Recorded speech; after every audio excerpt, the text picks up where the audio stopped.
अल्लाहु अकबर अल्लाहु अकबर अल्लाहु अकबर अल्लाहु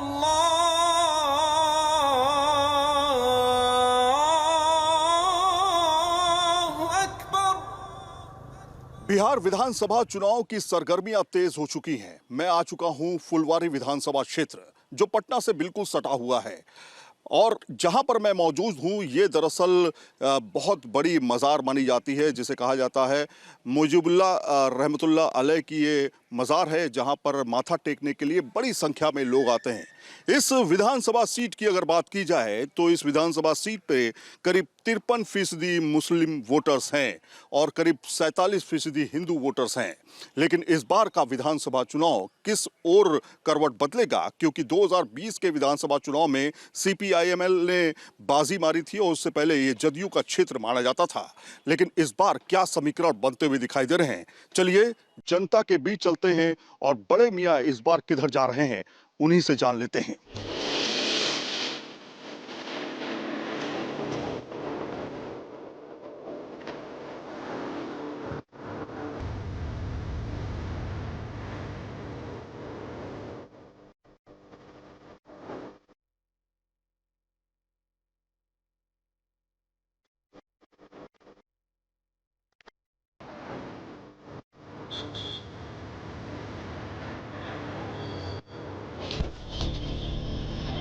तंग गलियां,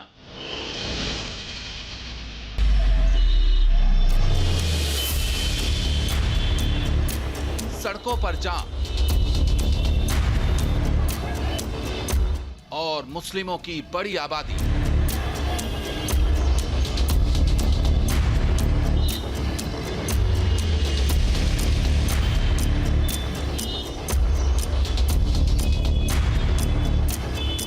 कभी पुष्पपुर के नाम से मशहूर रहे पटना के फुलवारी शरीफ की अब यही पहचान है।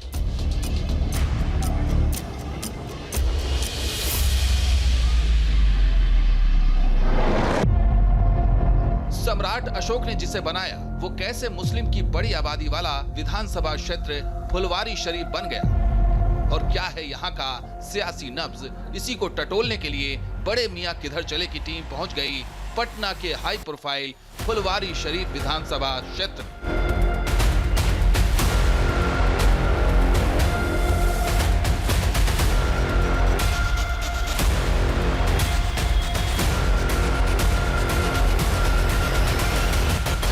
बिहार का फुलवारी विधानसभा क्षेत्र फुलवारी शरीफ में हम पहुंच चुके हैं। बड़े मियाँ किधर चले की टीम अब लोगों से बातचीत करेगी। हम जानने की कोशिश करेंगे कि आखिर उन लोगों के मुद्दे क्या हैं और फुलवारी शरीफ में डेवलपमेंट को लेकर के या जाति समीकरण को लेकर के, या फिर एक बार फिर से बड़ा बदलाव खास तौर पे मुस्लिम समुदाय देख रहा है, उसको लेकर के वोट होने जा रहा है। पहले तो आपको हम बाजार दिखाते हैं। जैसे कि आपने एक सदर बाजार देखा होगा दिल्ली में, उसी तरह की एक सदर बाजार फुलवारी में भी है। फुलवारी शरीफ जो है वो पटना का एक हिस्सा है। पटना की अगर बात करें तो 14 विधानसभा क्षेत्र हैं, उनमें से एक फुलवारी विधानसभा क्षेत्र आता है। काफी कंजेस्टेड इलाका माना जाता है। लेकिन इस बार के मुद्दे क्या हैं, इसको समझने के लिए बड़े मियाँ किधर चले की टीम अब आ चुकी है फुलवारी विधानसभा क्षेत्र के सदर बाजार में। सबसे पहले हम बात करेंगे यहाँ के कुछ स्थानीय लोगों से। महागठबंधन 20 साल से तो नीतीश जी हैं। नीतीश जी भी तो अच्छा कार्य है, अब तो थोड़ा सा उम्र के हिसाब से थोड़ा सा। MIM भी तो है भाई साहब, MIM भी तो आप यहाँ सपोर्ट नहीं कर रहे होंगे, लेकिन यहाँ MIM है। यहाँ MIM का कोई इतना वर्चस्व नहीं है कि मेरे लिए फायदा करा दे। असदुद्दीन ओवैसी तो मुसलमानों के हक की बात करते हैं ना। वो ठीक है, मुसलमानों का हक का बात वो अपना रखते हैं, सही है। लेकिन यहाँ जितने लोग जमात हैं, यहाँ मिली जुली लोग हैं, तो जहाँ पे मिले जुले लोग, तो मिले जुले के हिसाब से चलना पड़ेगा ना सर। ओवैसी साहब के बारे में क्या राय है आपकी? यहाँ नहीं है। पटना में कुल 14 विधानसभा सीटों में फुलवारी शरीफ सीट पर पिछली बार महागठबंधन ने बाजी मारी थी।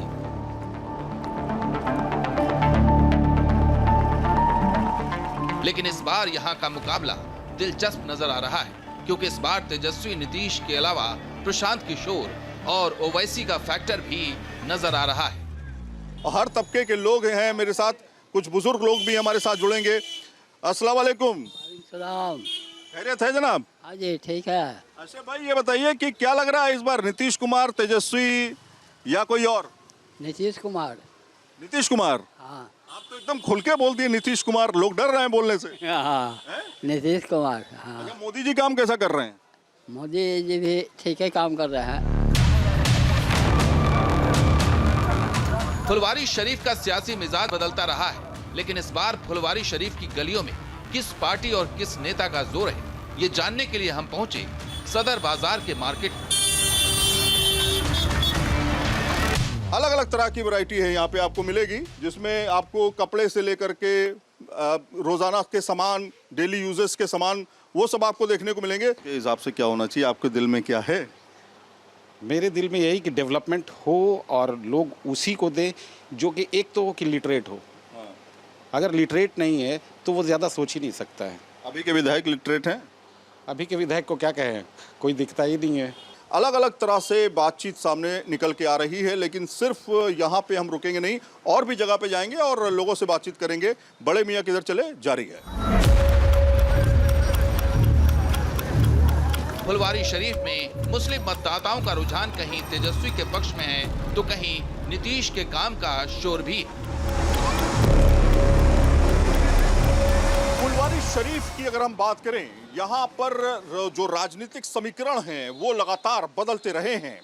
अगर हम जेडीयू की बात करें तो वो 2010-2015 में यहाँ पर उसने बाजी मारी, और उसके बाद सीपीआई जो है वो यहाँ पर जीत का अपना परचम लहराया उसने 2020 में। लेकिन फुलवारी शरीफ असल में मुद्दों को लेकर के बहुत आगे बढ़ता हुआ दिखाई दे रहा है, क्योंकि यहाँ के लोग बहुत परेशान हैं। पहला तो व्यापार है, दूसरा सबसे बड़ा मुद्दा जो है यहाँ का जाम, और यहाँ पर लोगों को परेशानी का सामना जो करना पड़ता है। मामला देखिए इस बार जो अभी चल रहा है गठबंधन में, अभी सही से सेट नहीं हुआ है, और ये तेजस्वी जी का जो वोट काटने के बहुत से जो दल बैठे हुए हैं वो वोट कटेगा, ठीक है। और नीतीश जी हमारे जो हैं उनका तो सब लोग जान रहे हैं, हालत बहुत ख़राब है और भूल भी जाते हैं बहुत सारी बात, और देखिए अब आगे क्या होता है उनका। फुलवारी शरीफ सीट पर एमवाई फैक्टर से लेकर अति पिछड़ा और पिछड़ा वर्ग और भूमिहार और राजपूत वोटर की भी तादाद अच्छी है।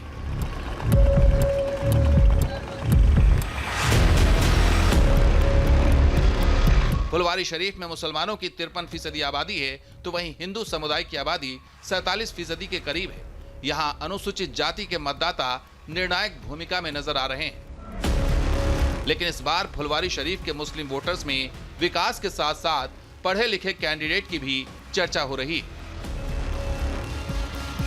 कहीं पर किसी पार्टी में कोई रहनुमा नहीं है। वैसे तो चीख चीख के बोलते हैं ना कि हमारे साथ आइए, हमारे साथ आइए, हालांकि 5-6 सीटें खड़ी चुनाव लड़ते हैं बस। अब तो मुसलमान को सोचना है कि अपने रहनुमा किनको चुनना है, किनके साथ जाना है। हम कह रहे हैं ये कि जब तक इत्तेहाद आपस में नहीं होगा, आपस में मजबूती नहीं होगा, एक जगह जमा नहीं होंगे। आज के डेट में 4 लोग बोलते हैं कि जनसुराज चलिए, बोलते हैं आरजेडी में चलिए, कोई बोलता है कि बीजेपी। मतलब मुसलमानों का कोई नेता नहीं है? मुसलमानों का नेता अभी तक कोई है और न हमको लगता है कि बिहार में कोई बन पाएगा, अभी नहीं बन पाएगा। आमतौर से फुलवारी शरीफ में आरजेडी और जेडीयू का प्रभाव रहा है, लेकिन 2020 के विधानसभा चुनाव में महागठबंधन के गोपाल रविदास ने जेडीयू के अरुण माझी को हराकर नई राजनीतिक स्थिति बनाई है। इस विधानसभा क्षेत्र में वोटर्स की बात करें तो यहाँ कुल मतदाताओं की संख्या 3,64,209 है, जिसमें पुरुष मतदाताओं की संख्या 1,92,496 है। वहीं 1,71,701 महिला मतदाता हैं। भाई ये बताइए कैसा चल रहा रोजगार आपका? ठीक ही चल रहा है, ठीक चल रहा है। क्या नाम रहा आपका? मेरा नाम मोहम्मद जाहिद अंसारी हुआ। कौन सी ऐसी सरकार है जो महंगाई को कम करेगी आपके लिए, नीतीश कुमार या फिर तेजस्वी यादव? ऐसे तो नीतीश कुमार भी ठीक हैं, लेकिन तेजस्वी यादव नया आदमी है तो मेरे हिसाब से वो ठीक है। और सदुद्दीन ओवैसी जो है, उनका इधर कोई खास नहीं है। इस बार बिहार के रण में प्रशांत किशोर भी ताल ठोक रहे हैं और उनके नाम और काम की गूंज फुलवारी शरीफ में भी सुनाई दे रही है।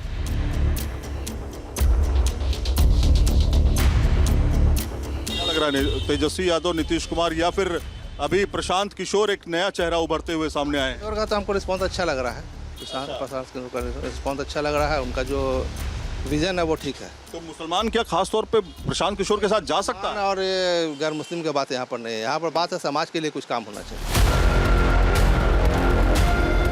फुलवारी शरीफ की सीट भले ही मुस्लिम बाहुल्य हो, लेकिन यहाँ जब बात मुस्लिम रहनुमाई की आती है तो वो ना तो ओवैसी को स्वीकार करते हैं, ना ही तेजस्वी और नीतीश को।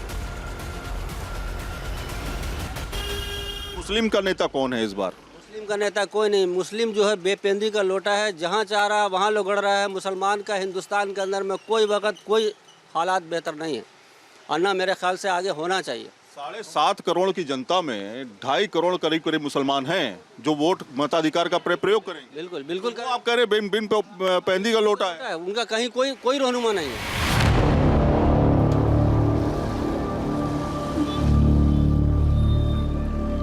फुलवारी शरीफ में इस बार स्थानीय मुद्दे भी हावी नजर आ रहे हैं। खासतौर से कुछ लोगों के लिए यहाँ की जाम की समस्या और नशेड़ियों का बनता अड्डा भी अहम चुनावी मुद्दा नजर आ रहा है। यहाँ पे सबसे पहले समस्या है कि यहाँ पे स्मैकर बहुत ज़्यादा है, नशा वाला गली गली में नशा है, इसकी वजह से लोग काफ़ी परेशान हैं। बड़े मियाँ किधर चले की टीम फुलवारी शरीफ के बाजार और सड़कों से होकर अब चाय के एक ढाबे पर जा पहुंची है, जहां चाय की चुस्की के साथ हमने यहां लोगों का सियासी नब्ज टटोलने की कोशिश की तो लोगों की राय नीतीश कुमार और एनडीए के पक्ष में नजर आई।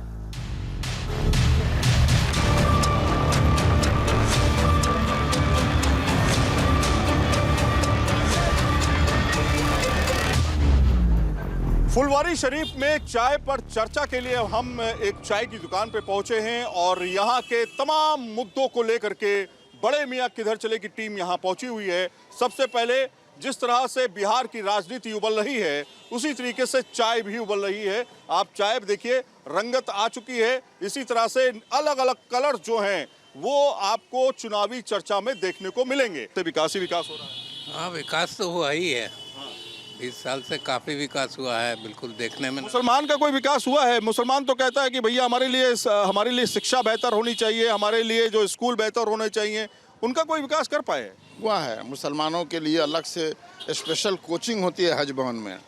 आप बीपीएससी में, यूपीएससी में कंपटीशन तैयार करना चाहते हैं, इंजीनियरिंग में आप कंपटीशन में जाना चाहते हैं मुस्लिम बच्चे, उनके लिए फ्री कोचिंग का इंतजाम किया है बिहार सरकार ने। अब वहाँ से कितने लड़के निकल रहे हैं, आईपीएस आईएएस बन रहे हैं। चाय की चुस्की के साथ एक दो और सवाल हो जाएं, क्योंकि चाय बनने में थोड़ा वक्त लग गया और चुस्की नहीं हो पाई, और चुस्की के साथ अगर सवाल ना हो तो फिर बेकार है। तो ये फुलवारी की चुस्की है, चाय की चुस्की। बिल्कुल चौराहे पे हम खड़े हैं। एनडीए 225। अच्छा, एनडीए 225। भैया 225, ये तो सबसे बड़ा आपने टारगेट दे दिया है। इतना तो आप नीतीश जी भी नहीं बोल रहे हैं। नहीं बोल रहे हैं, एनडीए 225। पूरा ही ले लीजिए, फिर बचा क्या? कुछ नहीं बचेगा। नहीं बचेगा। तो अब देखिए, चाय की चर्चा के साथ 225 का टारगेट रख दिया है जेडीयू नीतीश कुमार की पार्टी ने। लेकिन केवल यहाँ पिक्चर खत्म नहीं होगी, और भी लोग हैं, उनसे भी बातचीत करते हैं, देखते हैं उनके रुझान क्या है। आइए।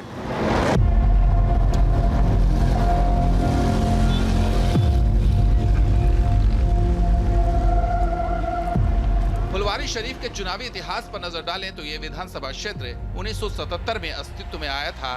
तब जनता पार्टी के रामप्रीत पासवान ने यहाँ से जीत का खाता खोला था, लेकिन उसके बाद लगातार 3 विधानसभा चुनाव में कांग्रेस के संजीव प्रसाद टोनी ने जीत का परचम लहराया। 1995 के चुनाव में इस सीट पर श्याम रजक ने जीत दर्ज कर जनता दल का खाता खोला था। इसके बाद श्याम रजक 2010 और 2015 में जेडीयू के टिकट पर विधायक चुने गए और बिहार सरकार में मंत्री भी रहे। 2020 में सीपीआई एमएल के गोपाल रविदास ने जेडीयू के अरुण माझी को हराकर इस सीट पर अपना कब्जा जमाया। किसको इस बार आप लोगों को चुनना है, तेजस्वी या फिर नीतीश कुमार? तेजस्वी को ही चुनेंगे। तेजस्वी को ही चुनेंगे। तेजस्वी इस बार आ रहे हैं फुल बहुमत से। तेजस्वी आ रहे हैं, काहे के लिए भाई? अच्छा का युवक है, सबको देख रहे हैं, सबको चला रहे हैं। नीतीश से नाराजगी काहे के लिए? वो अब टाइम पूरा हो गया उनका, अब गद्दी छोड़ना चाहिए। वैसे क्या लग रहा है, नीतीश कुमार हैं या इस बार बदलाव? नीतीश जी उम्मीद है कि आएंगे। तेजस्वी कह रहे हैं कि बहुत कुछ करेंगे हम आकर के। वो तो करेंगे, ये तो किया है ना। तो 10,000 का फर्क पड़ रहा है। जैसे 10,000 दिया है और सब काम किया, विकास का काम भी किया है नीतीश जी ने। नीतीश जी बहुत काम किए हैं। यहाँ तो अभी एनडीए का भी लहर चलेगा बहुत ज़बरदस्त, क्योंकि श्याम रजक को टिकट मिल रहा है यहाँ से। तो हम लोग हो सकता है कि श्याम रजक को भी कर सकते हैं, हम लोग को पुराने नेता हैं।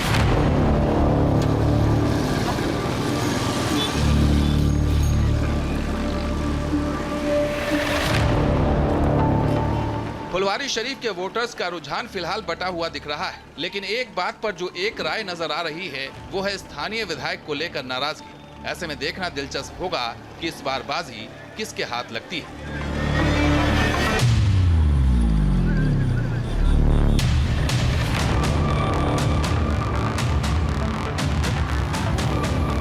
पटना के फुलवारी शरीफ से सैयद आमिर हुसैन के साथ टीम न्यूज़ नेशन।